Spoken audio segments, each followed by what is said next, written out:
We access authorizer point of view, approving of ASIC file upload. Punta po tayo dito sa ASIC file upload. Ayan, double. Ayan. Tapos, yung last po na in-input ni ma'am is ito. No, nasa pinakataas siya. Tingnan nyo yung date. Tsaka, ayan. Tapos, pwede po na tingnan ni sir bago niya i-approve, view loaded file. Makikita niya kung ano yung mga check na in-input, check number, amount, date, sino ang payee.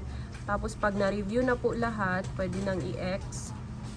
Pero, mag-approve siya or disapprove. So, for this instance, i-approve na po ni authorizer.